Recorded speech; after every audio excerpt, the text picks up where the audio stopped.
اگر خدا کی ستاری نہ رہے تو ہر ننگا ہے، ہر انسان ننگا ہے۔ یہ تو وہ حمام ہے جس میں سب کی نظر ہے، شیشے کے حمام ہے، ہر دیکھ لے گا اگر خدا کی طرف سے ستاری کا پردہ نہ ہو۔ ہر لمحہ خدا کی ستاری کے اندر چھپے ہوئے ہم زندگی بسر کر رہے ہیں۔ اگر یہ نہ ہوتا تو یہ زندگی دنیا ہی میں جہنم بن جاتی۔ تو اس لیے یہ مضمون اچھی طرح سمجھ لیں، جب حضور اکرم صلی اللہ علیہ وآلہ وسلم پردہ پوشی کو حکم دیتے ہیں تو وبا والی بیماریوں سے پردہ پوشی کو حکم نہیں دیتے۔ جس شخص میں وبائی بیماری ہے اور آگے پھیلا سکتا ہے، اس کی اطلاع اولو الامر کو کرنا جہاں جہاں بھی وہ اولو الامر ہو لازم ہے، اور جہاں اس کی ذاتی کمزوری ہے اور اس کمزوری کے علم سے کسی کو فائدہ نہیں ہوگا بلکہ نقصان کا خطرہ ہے، ایسی صورت میں اگر کوئی پردہ دری کرتا ہے تو اپنا نقصان کرے گا، اپنی عاقبت خراب کرے گا اور قوم کو نقصان پہنچائے گا۔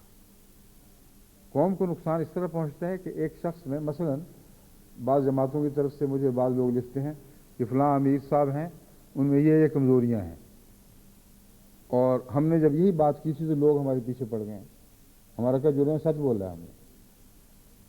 سوال یہ ہے کہ تمہارے متعلق بھی اگر سچ بولے جائیں اس طرح تو تمہارا کیا حال رہے گا؟ تمہاری بیوی بچوں کے متعلق ایسے سچ بولے جائیں تو تمہارا کیا حال رہے گا؟ اگر وہ ایسی کمزوریاں ہیں جو منظر عام پر نکلی ہیں تو پھر بھی تمہارا فرض یہ نہیں ہے کہ تم لوگوں کو بتاؤ، پھر تم پر لازماً یہ فرض بن جاتا ہے کہ بالا افسران تک اس کو پہنچاؤ، تاکہ یا اس کو مل کر نصیحت کرو، اگر وہ کام نہیں کرتی تو بالا افسران تک پہنچاؤ، اگر وہاں سنوائی نہیں ہوتی تو اوپر پہنچاؤ۔ جہاں تک بندوں میں تمہاری رسائی ہے تمہارا فرض ہے کہ پہنچاتے چلے جاؤ، کیونکہ اب یہ کمزوری ذاتی نہیں رہی بلکہ فحشا بن گئی ہے۔ مگر ذاتی کمزوریوں کا جہاں تک تعلق ہے، قرآن حدیث میں پردہ پوشی کا حکم ہے، اور اللہ بھی پردہ پوشی فرماتا ہے۔ بس ایسے لوگ جو لوگوں کے پردے کھینچتے ہیں، اللہ ان کے پردے بھی کھینچ لیا کرتا ہے۔ اور سب سے اہم بات یہ ہے کہ قیامت کے دن بھی یہی حیا کا پردہ ہے جو آپ اپنے لیے رکھتے ہیں اور اپنے بھائی کے لیے بھی رکھتے ہیں، جو خدا تعالیٰ کی ستاری کا پردہ بن جائے گا۔ اگر اس دنیا میں آپ یہ حیا کا پردہ چاک کر دیں، نہ اپنے لیے رکھیں نہ غیر کے لیے رکھیں، تو قیامت کے دن بھی آپ کے لیے کوئی ستاری کا پردہ آپ کی بدیوں کو ڈھانپنے کے لیے نہیں اترے گا۔ چنانچہ رسول اللہ علیہ وسلم نے یہ حوالہ دیا ہے، جس نے کسی مسلمان کی پردہ پوشی کی، اللہ تعالیٰ آخرت میں اس کی پردہ پوشی کرے گا۔ یہ ہے محمد رسول اللہ صلی اللہ علیہ وسلم، حیرت ہے۔ کوئی اپنی طرف سے بنانے والا جس کو خدا تعالیٰ کی طرف سے آسمان سے روشنی نہ اتری ہو، اس قسم کی باتیں نہیں کیا کرتا۔ وہ سودے نقد سودے کی باتیں کرے گا، وہ کہے گا تم پردہ پوشی کرو، تمہاری بھی پردہ پوشی ہوگی، لیکن آخرت کا حوالہ دے کر اس مضمون کو بہت وسعت دے دی ہے۔ تو میں اس دنیا کی پردہ پوشی نام بھی ہو تو فرق نہیں پڑتا اتنا، مگر اس بھری دنیا میں جو پردہ دری ہو رہی ہو، جبکہ اگلے پچھلے سب جمع ہوں، اور وہ کیسے ہوگی اللہ بہتر جانتا ہے، ورنہ ہماری محدود عقل میں ان صلاحیتوں کا تصور ہی نہیں کہ آغاز سے لے کر انجام تک کے انسان اکٹھے ہوں اور ان کی باتوں پہ کہیں پردے ڈالے جا رہے ہیں، کہیں پردہ دری ہو رہی ہے، اور ہر انسان سمجھ رہا ہے۔ یہ وہ مضمون ہے جو صلاحیتوں کے تیز ہونے سے تعلق رکھتا ہے، حسیات کے دائروں کے پھیلنے سے تعلق رکھتا ہے، اور قرآن کریم یہی وعدے فرما رہا ہے کہ قیامت کے دن تمہیں ایسی تیز حصے پہ عطا کی جائیں گی کہ جن باتوں کا تم پہلے کوئی شعور نہیں رکھتے تھے وہ شعور تمہیں نصیب ہو جائے گا۔ بس ہوگا ضرور جو بات حضور صلی اللہ علیہ وسلم نے فرمائی، لازماً ہو کر رہنے والی بات ہے۔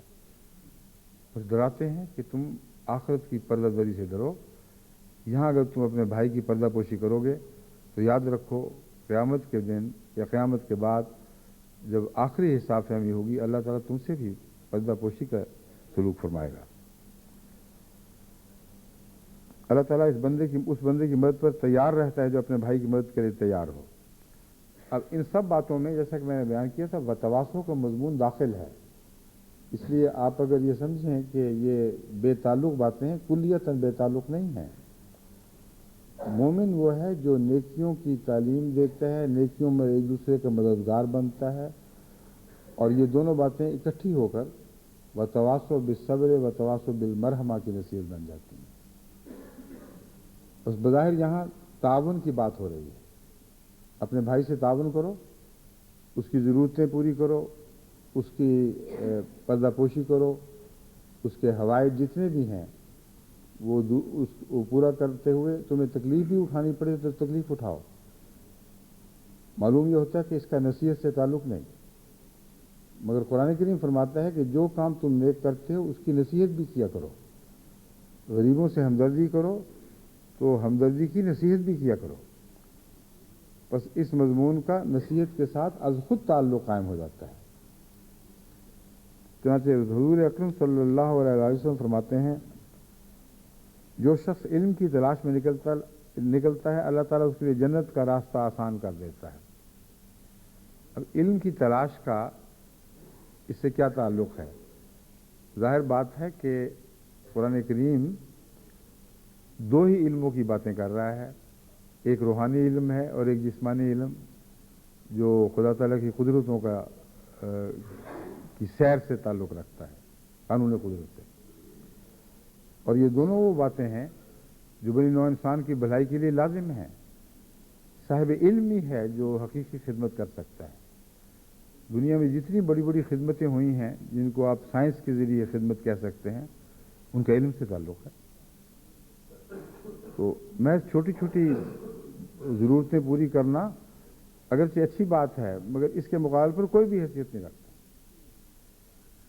جتنی دنیا میں بڑی صاحب علم قومیں ہیں انہوں نے دیکھیں بیماریوں کے تعلق میں اور حوادث زمانہ کے تعلق میں، روزمرہ کی ضرورتوں کے تعلق میں کیسی کیسی چیزیں ایجاد کر لی اور تمام بنی نوع انسان کو فائدہ پہنچا ہے۔ کوئی بھی ایسی ایجاد نہیں جو بے علم ہو، علم کے بغیر ہو گئی ہو۔ اور اتنے وسیع فوائد ہیں کہ آج ہم اس دنیا میں جو زندگی بسر کر رہے ہیں، ہم انسان کے ہاتھوں خدا نے علم کے ذریعے جو ہمیں فوائد پہنچائے ہیں وہ بھی شمار نہیں کر سکتے۔ یہ کاریں، یہ ہوائی جہاز، یہ نظام معیشت، یہ تمدن کی ترقی، یہ علوم کی ترویج، یہ تہذیب و تمدن کے ہمیشہ آگے بڑھتے ہوئے سفر، یہ ساری باتیں وہ ہیں جن کا علوم سے تعلق ہے۔ بس اس سے پتہ چلتا ہے کہ حضرت صلی اللہ علیہ وآلہ وسلم کا جو نصیحت کا دائرہ بے انتہا وسیع ہے۔ بظاہر یہ کہہ رہے ہیں کہ کسی کی ہمدردی کرو، اس کی ضرورتیں پوری کرو، اور اچانک علم کی بات شروع کر دی۔ جو علم کا سفر کرتا ہے وہ بھی بہت بڑے مرتبے کا مالک ہے۔ تو جو دینی علم اختیار کرتا ہے وہ روحوں کو بچانے والا ہے۔ اس کی نصیحت میں تب جان پڑے گی اگر علم ہوگا۔ اگر پتہ ہی نہ ہو کہ کون سی بات اس کے لیے مضر ہے اور کون سی مفید ہے تو وہ بات کہہ کیسے سکے گا، سوچ کیسے سکے گا۔ تو حضور نے علم کے مضمون کو داخل کر کے بہت ہی عظیم احسان فرمایا۔ فرماتے ہیں کہ جو شخص علم کی تلاش میں نکلتا ہے اللہ تعالیٰ اس کے لیے جنت کا راستہ آسان کر دیتا ہے۔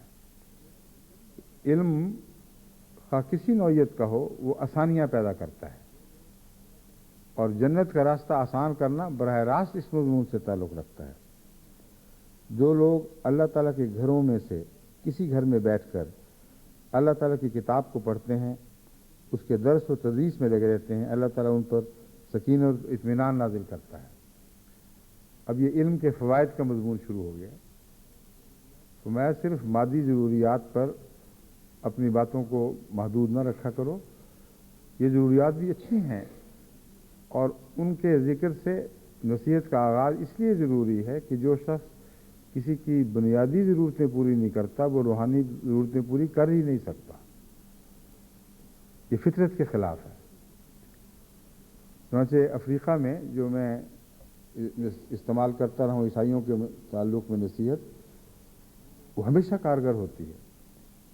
ان کو میں کہتا ہوں آج تو تم عیسائی بن کر بڑے فخر کر رہے ہو کہ تم حاکم قوموں کے دین میں ہو اور ان کے بھائی گویا کے بن گئے، اور مسلمان غریب علاقوں میں اور مشرقوں کے علاقوں میں تم جنجناتے پھرتے ہو گویا کہ مالکوں کے نمائندہ بنے ہوئے ہو، لیکن کبھی یہ نہیں سوچا کہ وہ تو تمہیں مملوک بنانے کے لیے آئے تھے، جنہوں نے تمہاری اقتصادی آزادی چھین لی، جنہوں نے تمہاری سیاسی آزادی چھین لی، وہ تمہاری روح کو کیسے آزادی دلا سکتے ہیں؟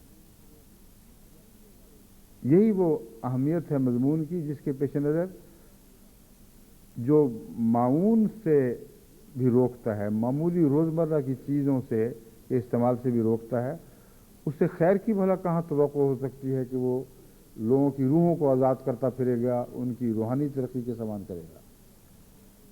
تو حضور صلی اللہ علیہ وآلہ وسلم کی نصیحت کا انداز بھی درجہ بدرجہ آگے بڑھتا ہے۔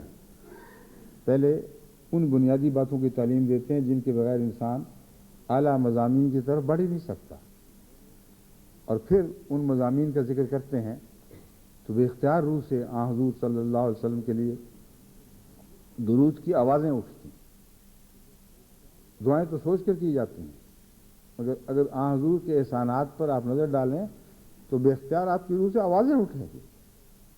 ناممکن ہے کہ ان آوازوں کے ساتھ درد کی چیخیں شامل نہ ہوں، کیونکہ ایک مسلم کا احسان جب غلبہ کر لیتا ہے، جب چھا جاتا ہے اس کی روح پر، تو اس وقت بے اختیار ان آوازوں میں ایک درد پیدا ہو جاتا ہے، ایک قوت پیدا ہو جاتی ہے، اور وہ آوازیں لازماً آسمان کی بلندیوں تک پہنچتی ہیں۔ بس حضور صلی اللہ علیہ وآلہ وسلم پھر علم کا مضمون سکھا کر پھر درس و تدریس کی روحانی تربیت کی باتیں فرماتے ہیں اللہ تعالیٰ اسے سکینت عطا فرمائے گا، اللہ تعالیٰ کی رحمت اس کو ڈھانپ لے گی، اللہ تعالیٰ کی رحمت اسے ڈھانپے رکھتی ہے، فرشتے اسے گھیرے رکھتے ہیں جب تک وہ ان باتوں میں مصروف رہتا ہے۔ پھر اللہ تعالیٰ رسول اللہ صلی اللہ علیہ وسلم فرماتے ہیں دیکھیں ترقی کہاں سے کہاں تک جا پہنچی۔ اب ایسا شخص جو علم کو خدمت دین کے لیے، خدمت بنی نوع انسان کے اعلیٰ تقاضوں کی خاطر استعمال کرے، فرمایا اللہ تعالیٰ اپنے مقربین میں اس کا ذکر کرتا ہے۔ اس دنیا میں آپ باتیں کر رہے ہیں نیکی کی، اور آپ کا ذکر اوپر کی مجلسوں میں چل رہا ہے۔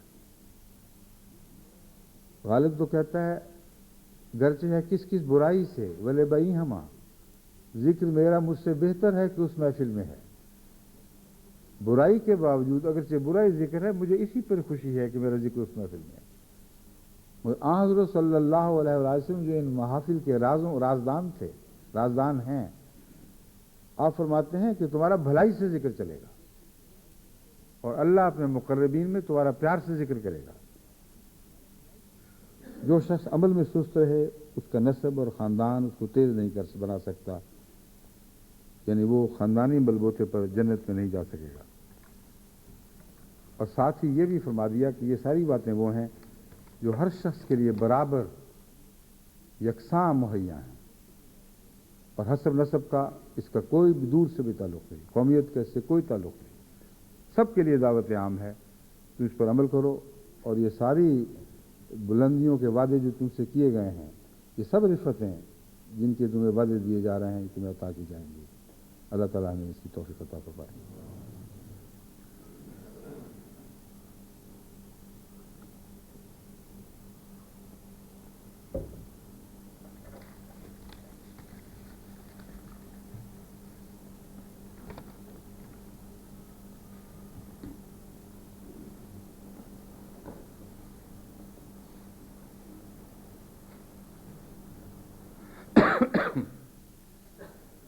الحمد لله نحمده ونستعينه ونستغفره ونؤمن به ونتوكل عليه ونعوذ بالله من شرور أنفسنا ومن سيئات أعمالنا من يهده الله فلا مضل له ومن يضلل فلا هادي له ونشهد أن لا إله إلا الله وحده لا شريك له ونشهد أن محمدا عبده ورسوله. عباد الله رحمكم الله، إن الله يأمر بالعدل والإحسان وإيتاء ذي القربى وينهى عن الفحشاء والمنكر والبغي يعظكم لعلكم تذكرون. اذكروا الله يذكركم وادعوه يستجب لكم ولذكر الله أكبر.